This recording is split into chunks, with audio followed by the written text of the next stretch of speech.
Hello tout le monde, bienvenue sur ma chaîne. Aujourd'hui je vous fais une petite vidéo update de mon wash and go. Donc aujourd'hui ce que vous voyez ici est un wash and go, d'accord? Donc je vous laisse voir ce résultat. Tadam, ok. Oui. Ce n'est pas un twist out, c'est un wash and go. J'ai énormément de volume aujourd'hui.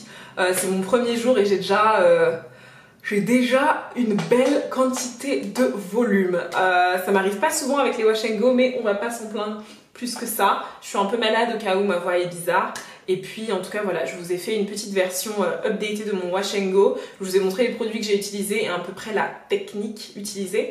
Donc j'espère que cette vidéo vous a plu. Si vous voulez une vidéo dédiée au wash and go sur pourquoi votre wash and go ne fonctionne pas, pourquoi il foire, pourquoi vos boucles sont pas comme vous voulez, n'hésitez pas à me le dire en commentaire, étant donné que c'est pas mon premier et que je me suis tentée à cette coiffure tout l'été. Je comprends un peu ce qui fait que le wash and go ne fonctionne pas bien certaines fois et voilà, donc si c'est une vidéo qui vous intéresse, des petites astuces pour améliorer votre routine wash and go, n'hésitez pas à me le dire et voilà, donc en tout cas je vous laisse à la vidéo.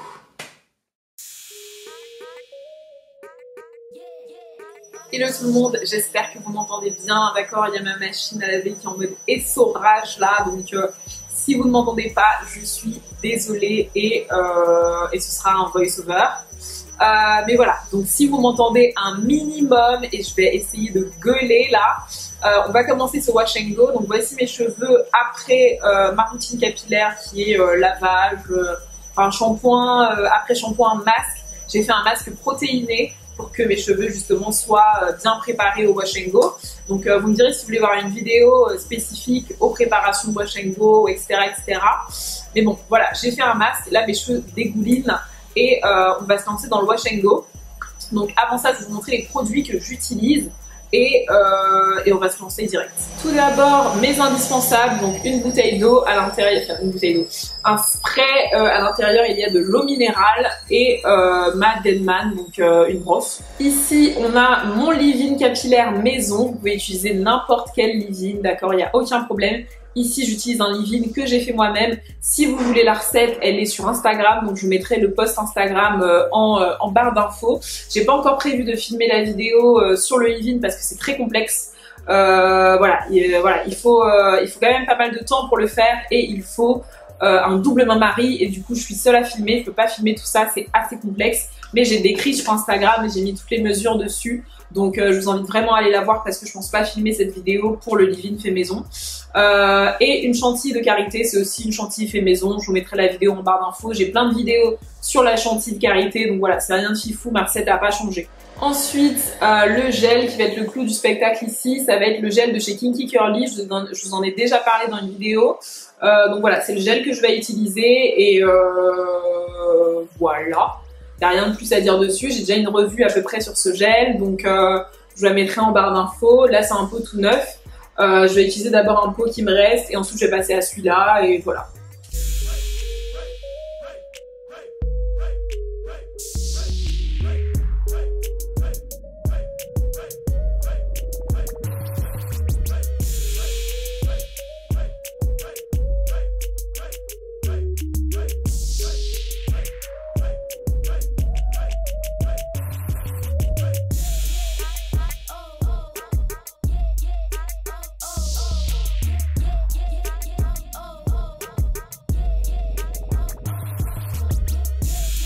Alors là du coup, je mets le gel sur mes cheveux. Vous avez pu voir un petit peu comment ma routine se passe.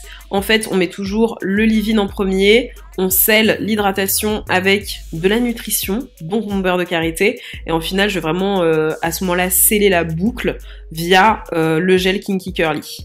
Donc c'est vraiment comme ça que se présentent les choses pour moi. Je veux vraiment hydrater, nourrir mes cheveux à fond et les boucles vont se dessiner au fur et à mesure par elles-mêmes et ensuite je vais venir vraiment garder cette boucle le plus longtemps possible avec mon gel.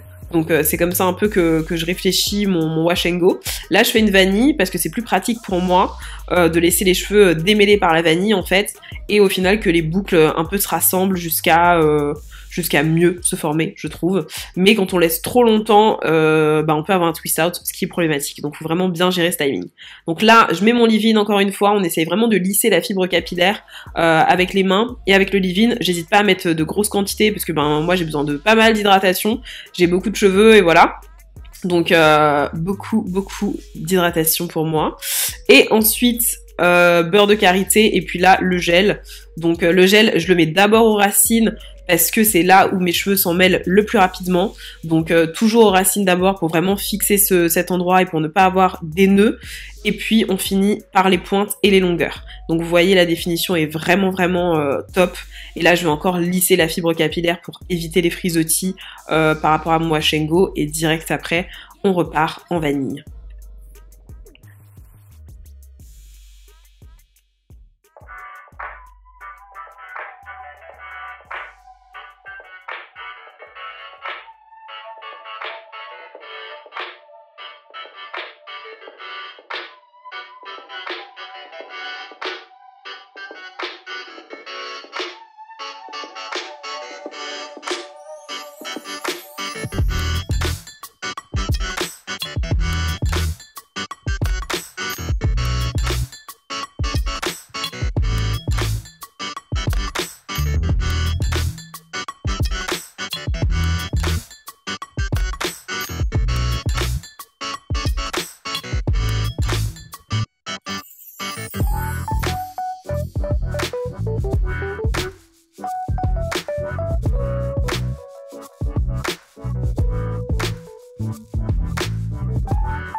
Session hair porn de 5 secondes quand le démêlage est effectif, simple, d'accord? Là comme ça, on aime ça. Ça fond, ça glisse comme dans du beurre. Voilà, je tenais à vous montrer ce petit clip parce qu'il me faisait plaisir. Voilà, on retourne au wash and go. Voilà les amis, donc voici mon wash and go. C'est comme ça qu'il se présente, donc en vanillé sur la plus grande partie. Et en gros les bouts sont à l'air libre. Là ce que je vais faire c'est que je vais laisser sécher comme ça 1 heure ou 2, bien qu'il soit déjà un peu tard, il est déjà 16h, donc voilà. Je vais laisser sécher comme ça 1 heure ou 2 et après je vais passer 30 minutes sous le sèche-cheveux. Donc avec mon sèche-cheveux j'ai un diffuseur. Et je vais mélanger air froid, air chaud. Je vais dormir comme ça. Et le lendemain, je vous montrerai à quoi ça ressemble. Mais en gros, voilà, je vais probablement dormir comme ça. Et on verra bien ce que ça donne le lendemain. Me revoilà, donc là il est 18h30 il me semble. Et vous voyez mes cheveux, je suis désolée pour le bruit de la chaise, franchement elle est infernale. Et donc vous voyez mes cheveux ont déjà bien absorbé tous les produits. J'ai pas encore mis de sèche-cheveux ni quoi que ce soit. J'ai vraiment laissé sécher à l'air libre pendant 2 heures. Là je suis en train de faire mon petit meal prep de la semaine. Donc une fois que tous mes repas seront prêts, je vais peut-être passer un petit coup de sèche-cheveux. Avant ça je vais défaire toutes les vanilles, shaker de manière à ce que toutes les boucles puissent se former. Et peut-être je reviens vous voir quand les boucles se seront formées et que j'aurai shaké le tout. Et puis en tout cas, mais voilà, j'avais envie que vous voyez là. Je vais vous zoomer. Donc vous voyez, le gel a bien tenu en place mes racines. Voici les boucles pour l'instant. Donc les pointes sont quasi sèches ou en train de sécher. Vous voyez, elles sont hyper bien formées. Hop, hop, hop. Bien sûr, certaines vanilles tendent à se défaire, c'est pas très grave. Mais en tout cas, pour l'instant, voici où on en est. Me revoilà après avoir shaké mes cheveux. Et voilà la définition. Alors j'avoue que là, on a beaucoup une forme twist out mouillée. Je pense que j'ai laissé les vanilles un peu trop longtemps pour qu'on voit mes boucles à moi. J'enlève aussi les petits paquets de boucles qui veulent pas se défaire. Donc comme ça. Et voilà le résultat. Donc bien sûr ce sera beaucoup plus visible quand ce sera sec, mais voilà à peu près où on en est. Je sécherai au sèche-cheveux tout ça et puis je reviendrai vers vous je pense demain quand ce sera vraiment sec. La manière dont je vais dormir avec tout ça, je pense que ce sera une couette, d'accord, donc un chignon haut et c'est tout.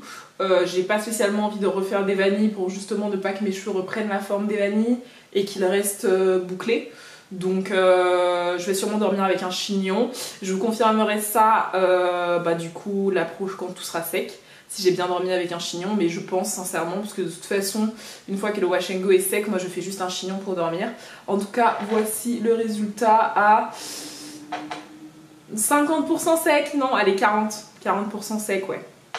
Donc voilà. Me revoilà, donc on est le lendemain, d'accord. Donc je viens de sécher au sèche-cheveux ce wash and go. Il est pas entièrement sec, mais il faut que je parte au boulot, il fait froid, donc j'ai séché un tout petit peu. J'ai dormi avec une couette, je vous mettrai une petite photo quelque part. J'ai juste remonté mes cheveux en chignon et mis mon bonnet en satin et j'ai été dormir. D'accord, c'est tout, j'ai pas fait de vanille, j'ai pas... voilà. J'ai juste fait un chignon, désolée. Forcément. Donc voilà, j'ai juste fait un chignon et j'ai été dormir. Et voici le résultat. Donc mes cheveux étaient encore très mouillés de hier soir. Et je suis désolée si ma voix est bizarre parce que je suis tombée malade, bien sûr. Mais voilà, j'ai séché au sèche-cheveux avec le diffuseur à température chaude. Ok, j'ai pas fait température froide. Il faut que mes cheveux sèchent un minimum pour que je puisse sortir de chez moi.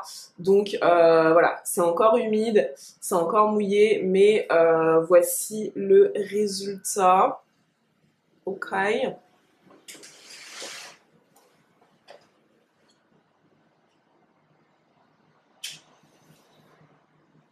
Donc voilà, derrière c'est la partie encore la moins sec. Devant on commence déjà à être un peu sec. Il y a pas mal de frisottis parce que j'ai utilisé le sèche-cheveux. Bien sûr, quand on sèche à l'air libre, il y a beaucoup moins de frisottis. Là, il n'y en a pas énormément, mais il y en a quand même. Au fur et à mesure de la semaine, ce wash and go va grossir et prendre en volume. Pour l'instant, je suis assez satisfaite. Il est même déjà énormément volumineux. Dès que je sèche au sèche-cheveux, j'ai beaucoup de volume. Comparé à si je séchais, comparé à si je séchais à l'air libre, j'aurais pas eu de volume du tout les 3-4 premiers jours. Mais là, en séchant au sèche-cheveux, j'ai quand même déjà bien ma masse capillaire. En tout cas, je vais vous zoomer un petit peu que vous puissiez vraiment voir la définition. Donc voilà, on est sur du boucle à boucle. J'ai séparé aussi les petites bouclettes entre elles. Vous voyez là, j'ai pas séparé par exemple. Là, il y a beaucoup de frisottis. Mais voilà à peu près comment ça se présente. Derrière, il n'est pas encore très sec, donc c'est pas encore très shrinké. Comparé à devant qui a déjà bien rétréci. En tout cas, voilà, je vous mettrai peut-être des petits updates, des petites vidéos pendant la semaine pour que vous voyez un petit peu comment ça évolue. Et voilà, donc si cette vidéo en tout cas vous a plu, n'hésitez pas à laisser des commentaires, des likes, tout ça. Donc voilà les amis, je vous avais dit que j'allais revenir avec mon wash and go. Voici le résultat. Donc ce matin je vous ai montré mon wash and go tout mouillé. Là il est sec, il a fait vachement beau aujourd'hui, vachement chaud. Donc je me suis mise au soleil. Il est complètement sec, on peut voir la brillance. Oh my god, the shine. Ok, je suis super contente. Voilà, regardez-moi cette brillance. Yes. Ok, yes. Et là, on a les petites bouclettes. Alors, c'est pas mon meilleur wash and go, je tiens à le dire. Il est pas hyper défini. Regardez par ici, par exemple, on n'est pas sur la définition de haut niveau. Mais on est pas mal, d'accord? J'ai pas de gel cast, donc j'ai pas d'effet cartonneux sur les cheveux. Voilà, si je veux encore plus enlever cet effet dit cartonneux, même s'il n'est pas vraiment là, il suffit de mettre un peu d'huile. Mais vous voyez par exemple ici ces parties ne sont pas très définies. C'est par rapport au twist que j'ai fait, je les ai laissés un peu trop longtemps. Donc voilà, si vous voulez maxi de définition, ne laissez pas vos twists trop longtemps. Vous voyez par exemple ici c'est pas très défini. Mais c'est pas mal, j'ai quelques frisottis, mais ça va. En termes général, ce wash and go est quand même assez réussi. Et de toute façon, il me tiendra la semaine, d'accord? Parce que je ne compte pas me laver les cheveux d'ici là. Donc voilà le résultat final. J'espère qu'il vous a plu. Dites-moi en commentaire si vous allez utiliser cette technique que j'utilise, si vous utilisez les produits, tout ça, tout ça. Dites-moi en commentaire si vous voulez voir une vidéo sur la préparation wash and go. Voilà, ça peut peut-être aider. Et puis, je vous dis à la prochaine vidéo. N'hésitez pas à partager, s'il vous plaît, celle-ci. Allez voir mes anciennes vidéos, à laisser plein de commentaires et de likes. Et voilà, je vous dis à la prochaine. Plein de bisous!